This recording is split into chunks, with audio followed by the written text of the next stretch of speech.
러브인 브리즈번 제6화 떠난 건 당신이었어. 0000년 호주. 파도는 고통스럽고 힘겹게 밀려오고 있었다. 조만간 폭풍우가 몰아칠 것 같은 바다. 그곳에 그가 있었다. 그는 카메라 속의 사진을 보며 말할 수 없는 깊은 슬픔에 잠겼다. 카메라 속 그녀는 밝게 웃고 있었다. 그녀의 옆에 어색한 표정을 짓고 있는 한 남자.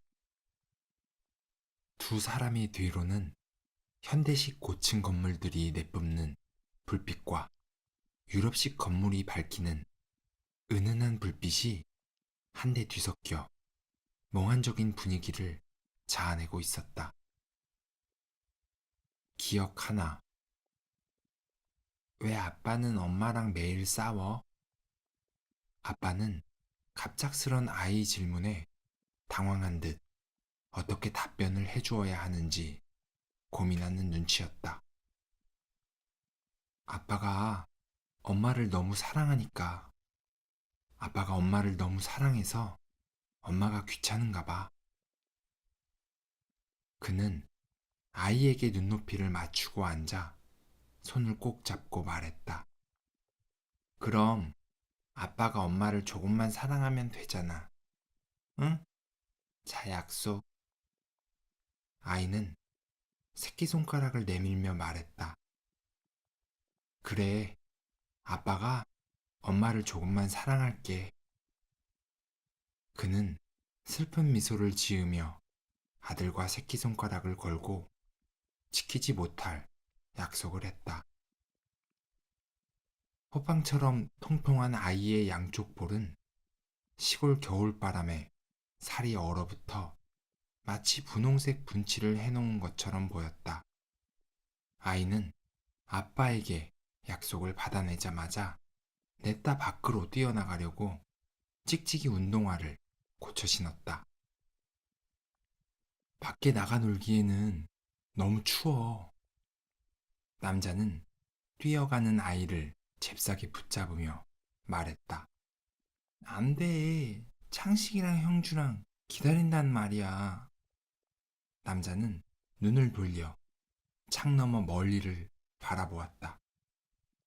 아이들은 가을 추수가 끝난 후 벼의 끝 부분만 남은 논바닥에서 뛰어놀고 있었다. 그들에겐 그보다 더 넓고 완벽한 축구 경기장은 없을 것이다. 공을 차고 뒹굴다 보면 하루가 너무나도 짧게 지나간다. 자, 이렇게 목에다 감고 나가면 좀 괜찮을 거야. 남자는 아이의 목에 색이 바랜 빨간색 머플러를 감아주며 말했다. 어두워지기 전에 돌아와야 해? 응, 아빠. 아이는 잽싸게 논을 향해 달려나갔다.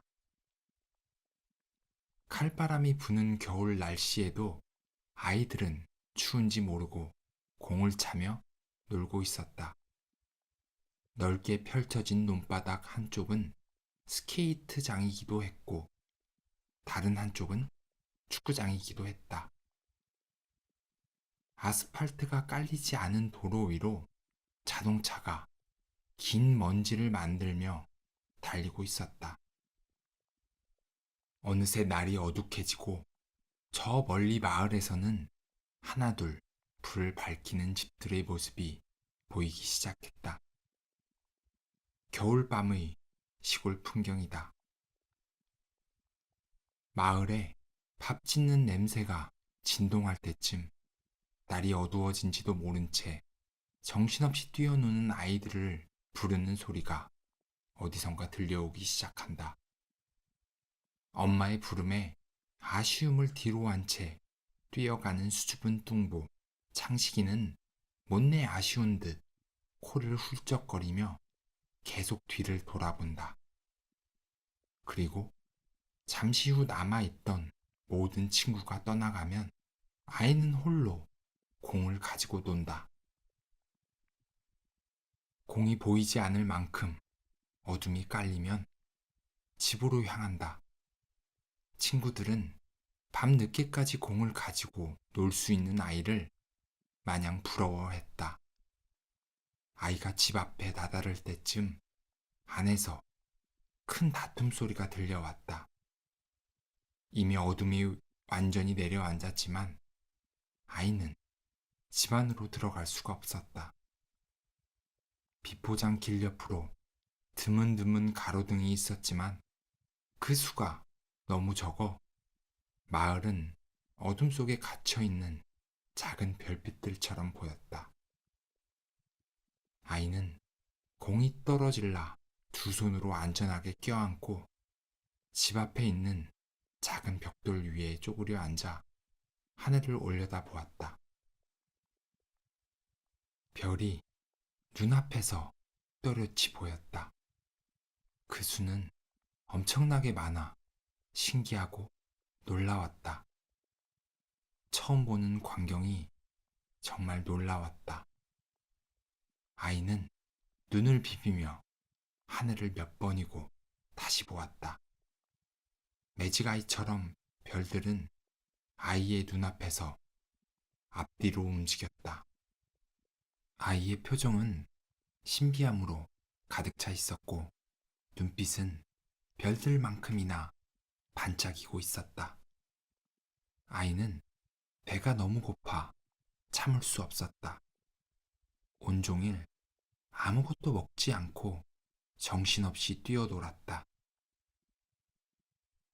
배고픔과 어둠이 무서운 아이는 집 안으로 들어가고 싶었지만 자신을 볼 때면 매번 눈물 짓는 엄마의 가슴을 아프게 하고 싶지 않았기 때문에 배고픔을 참으며 문 밖에서 서성였다. 잠시 후 위아래 싸구려 유리로 되어 있는 미닫이 문이 덜컹덜컹하고 열리더니 아이의 엄마가 가방을 들고 나왔다. 나무로 된 문틀에 정확히 맞물려 있지는 않은 불투명한 유리는 문 열 때마다 옆으로 움직였다. 문 밖에 서 있던 아이를 본 엄마는 아이를 꼭 껴안으며 뜨거운 눈물을 흘렸다. 엄마, 아빠가 엄마를 너무 사랑해서 싸우는 거야? 그래서 우는 거야? 엄마는 아무런 말을 하지 않고 아이를 더욱 꼭 껴안았다. 엄마, 울지 마. 내가 아빠한테 엄마 사랑하지 말라고 말할게. 아이는 울먹이며 말했다. 엄마가 어디 좀 가야 되거든. 열밤 자고 다시 올 테니까 엄마 얼굴 잊지 말고 있어. 알겠지? 어디 가는데 나도 데려가면 안 돼? 아, 맞다. 그러면 아빠는 혼자 외로울 텐데. 아빠도 데려가면 안 돼? 엄마만 가야 해. 엄마가 꼭 다시 돌아올 테니까 밥 잘 먹고 감기 걸리지 말고 있어. 알겠지? 아이는 풀이 죽은 채 고개를 끄덕였다. 엄마가 과자 선물 세트하고 장난감 사올게. 엄마 보고 싶다고 울면 안 돼, 우리 아들? 엄마는 아이를 다시 한번 꼭 껴안고 일어나 어둠 속으로 달려갔다.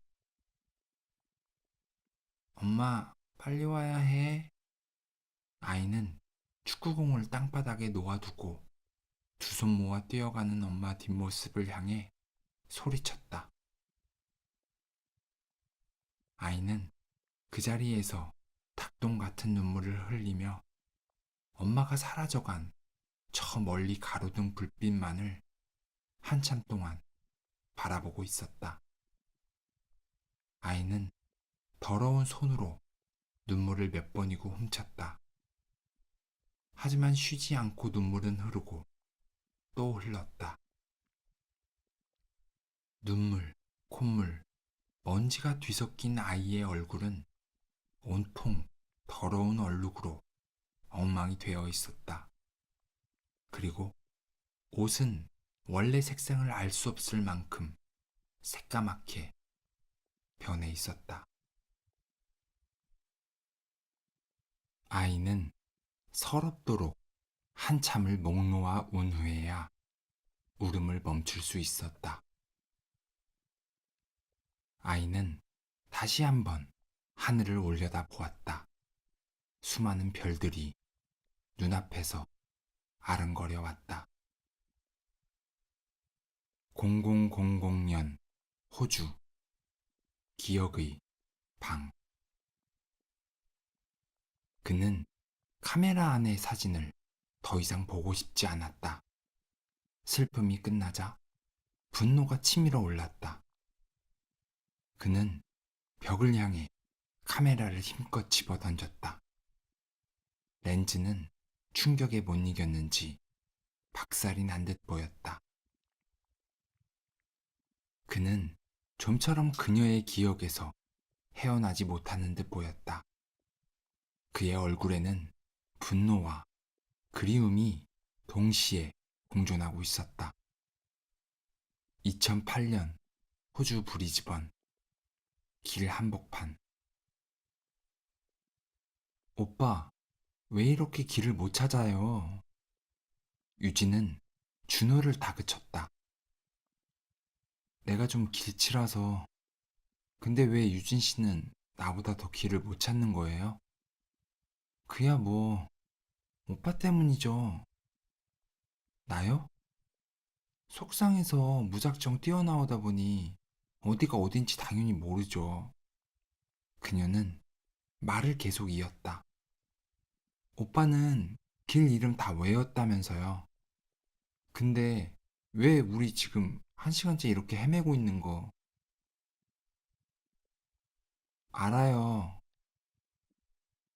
그렇다고 왜 나한테 화를 내요? 화낸 거 아니에요. 잠시만 기다려봐요. 아, 여기가 알버트 스트릿이구나. 아닌데? 이상하네. 준호가 길 찾기에 정신이 팔려 있는 사이 그녀는 홀로 무엇에 이끌린 듯 쇼윈도 앞에서 멈춰섰다. 어디로 갈까요? 그의 물음에도 그녀는 아무런 반응이 없었다. 루이비통. 그는 꽤 멀리서 그녀의 목소리가 들려온다는 것을 그제서야 느꼈다. 고개를 돌렸다. 그녀는 몇 발자국 떨어진 명품 매장 앞에서 영혼을 빼앗긴 사람처럼 넋을 놓고 있었다. 정말 여자들이란. 그는 한숨을 길게 내쉰 뒤 그녀에게 돌아갔다. 루이똥인지 뭔가가 중요한 게 아니거든요. 에이, 알겠어요. 그거 참 팍팍하시네. 사람이란 게 원래 본능에 끌리는 법입니다. 그녀의 눈은 여전히 가방을 바라보고 있었다. 당장 내일 아침 매장이 문을 열자마자 다시 올 기세였다. 이제 슬슬 걱정이 되기 시작했다. 잘못하면 아침까지 노숙자처럼 공원 벤치에서 밤을 지새워야 할지도 모르기 때문이었다. 이러다 우리 길바닥에서 자는 건 아니겠죠? 피곤했는지 아니면 겁이 났는지 그녀가 걱정스러운 말투로 물었다. 조금만 기다려봐요. 준호는 어떻게든 그녀를 호텔로 무사히 데려가고 싶었다. 30분 후 그녀가 털썩 주저앉았다. 벤치 놔두고 왜 길바닥에 앉아요? 자, 일어나 봐요. 더는 못 걷겠어요. 발이 너무 아파요. 그녀는 당장이라도 쓰러질 것 같은 표정을 짓고 있었다. 어? 발이 왜 이렇게 상했어요? 그는 물집이 잡혀 크게 부풀어 오른 그녀의 발을 보고 놀라지 않을 수 없었다. 이 정도의 상처라면 살이 벗겨져 나가는 고통으로 참을 수 없었을 것이다. 물집이 이렇게 많이 잡혔는데 지금까지 안 아팠어요? 아팠어요. 어린아이 같은 그녀였다. 오랜 시간 촬영으로 이미 망가져 있었던 발은 여기저기 헤매다 보니 완전히 기능을 상실한 듯 보였다. 지금까지 참은 거예요? 그는 안타까운 표정을 지으며 물었다. 그녀는 아무 말 없이 아랫입술을 쭉 내밀며 고개를 끄덕였다. 촬영장에서의 그 카리스마 넘치고 강했던 그녀와는 마치 다른 사람 같았다. 일단 저기 벤치로 가요. 나 못 움직이는데. 그녀의 눈빛은 도움을 갈구하는 듯 했다. 그는 잠시 머뭇거리더니 이내 그녀를 번쩍 안아들고 일어섰다. 왜 이렇게 가벼워요? 밥 좀 팍팍 먹어요. 모델인데 어떻게 팍팍 먹어요? 아, 그렇죠. 그는 고개를 끄덕였다. 그는 숨을 참으며 그녀를 무사히 벤치 위에 내려놓았다. 티 안 나도록 숨을 조금씩 내뱉었다. 그녀는 행복한 표정을 지으며 발을 쭉 내밀었다. 신발을 가져다 달라는 것이다. 준호는 신발을 가지런히 그녀의 앞에 놓았다. 여기 있어요. 내가 길을 좀 찾아보고 올게요. 안 돼요. 무섭단 말이에요. 같이 가요. 그녀가 신발을 신으려 했지만 발이 아파 몹시 괴로워했다. 그 발로 무슨 길을 찾아요. 그가 잠시 고민하더니 그녀 앞에 앉았다. 아, 모르겠다. 엎혀요. 그녀는 잠시 당황한 듯 보였으나 아무렇지 않은 듯 그의 등에 엎였다. 우리 진도가 너무 빨리 나가는 것 같은데요? 그녀의 말에 준호의 얼굴이 붉게 타올랐다. 귀 빨개진 것 좀 봐. 에이, 농담이에요, 농담. 준호는 헛기침을 해댔다. 근데 나 연예인인데 안 떨려요? 그렇다. 그녀는 연예인이다. 얼굴도 예쁘고 몸매도 엄청나다. 다른 세계 사는 존재라고 생각했다. 하지만 이국적인 밤에 마법일까? 신기하게도 그녀는 그저 친근한 친구처럼 느껴졌다.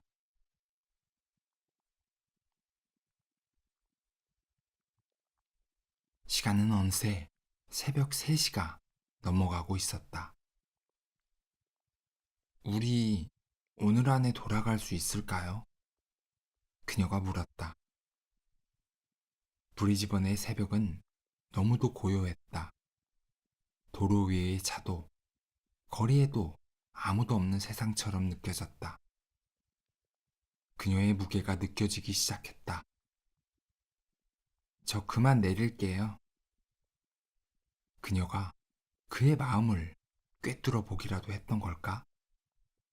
그녀는 맨발로 걷겠다며 고집을 부렸다. 싫다는 준호의 몸을 간지리기 시작했다. 왜 그래요? 놀랐잖아요. 그니까 내려달라고 할 때 내려줘야죠. 준호는 머리를 싸매며 길을 못 찾는 자신을 자책했다. 이렇게 아무도 없는 거리를 봐요. 밤이 그리는 도시의 모습이 너무 아름다워요. 모든 게 영화 속 한 장면 같잖아요. 이 모든 것을 감사하게 생각하자고요. 그녀는 이 순간을 즐기는 듯 눈을 감고 깊게 숨을 들이마시며 차가 다니는 길을 뛰었다. 보타닉 가든 가볼래요? 보타닉 가든. 작은 풀벌레 소리가 들려온다. 반짝반짝 빛나는 무언가도 보인다. 그녀는 연신 놀라는 눈치였다. 큰 연못이 있었고 나무는 하늘 끝에 닿을 듯 키가 컸다. 다른 행성이 있다면 그곳이 이곳과 같을지도 모르겠다는 생각을 해봤다. 발 안 아파요? 그녀는 미소를 보이며 괜찮다고 했다. 두 사람은 끝없이 펼쳐진 잔디밭에 앉았다. 정말 좋다. 그녀는 물기 따위는 아랑곳하지 않고 두 팔을 벌리며 뒤로 누웠다. 여기 누워봐요. 정말 좋아요. 그녀의 말은 거짓이 아니었다. 잔디 위에 누워 올려다본 하늘은 말로는 표현할 수 없는 신비한 그림이었다. 높다란 나무들 때문인지 마치 요새 안에 있는 것 같았다. 나 여기서 살고 싶어요. 그녀가 말했다.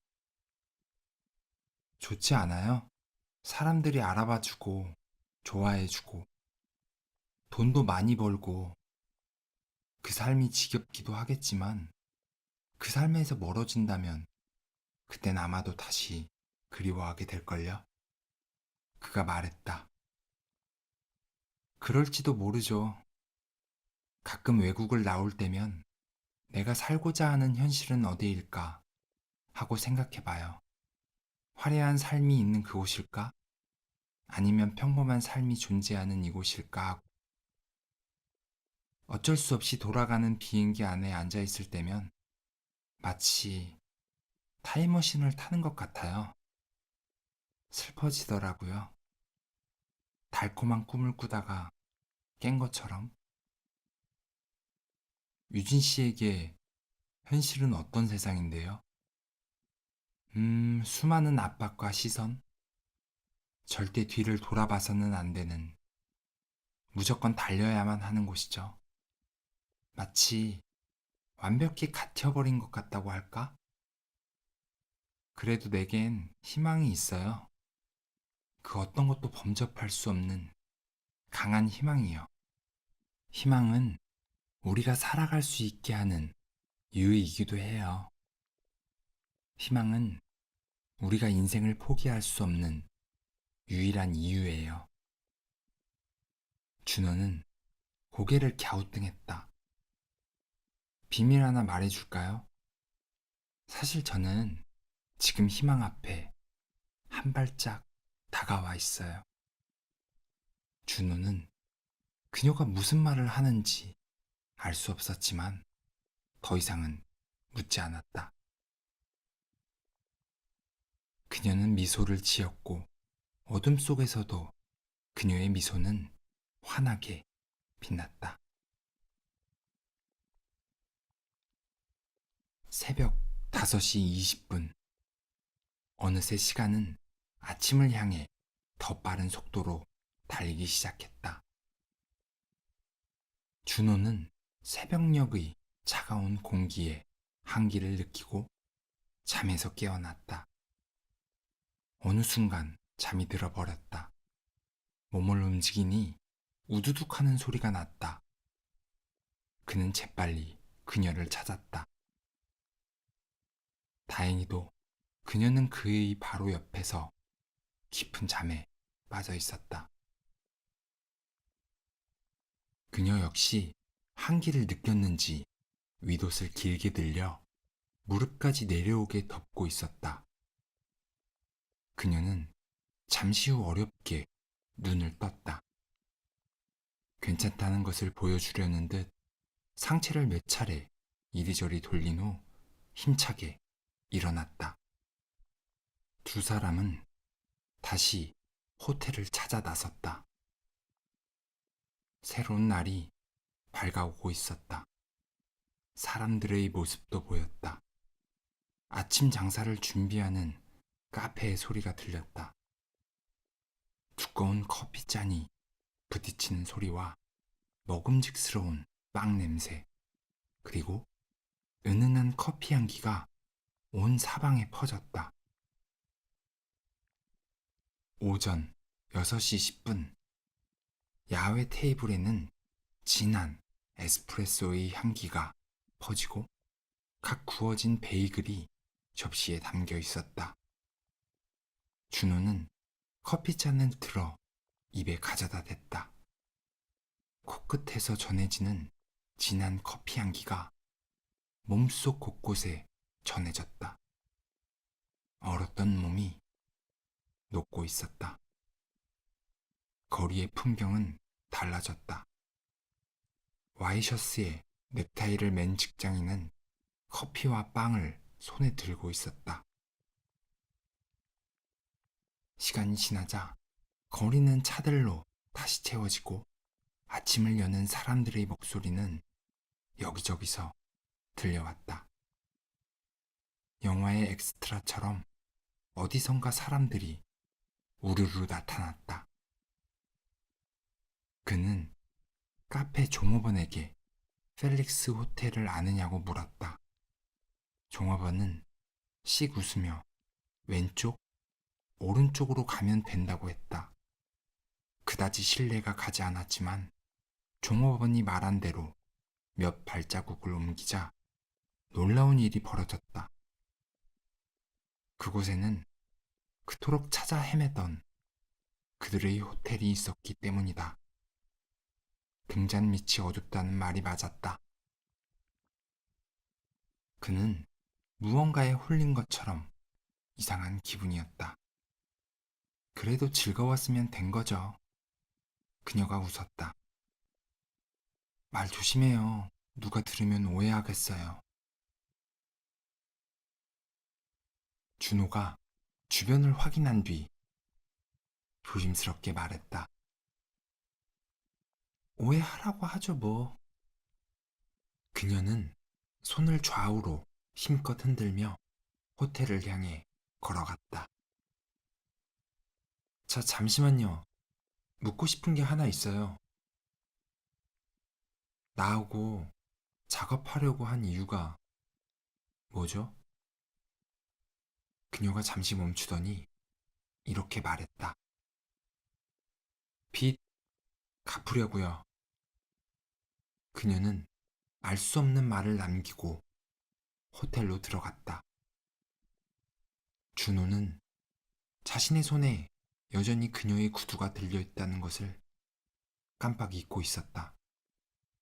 잠시 멍하니 손에 들려있는 구두를 바라보던 그의 입가에서 피식하고 웃음이 터져 나왔다.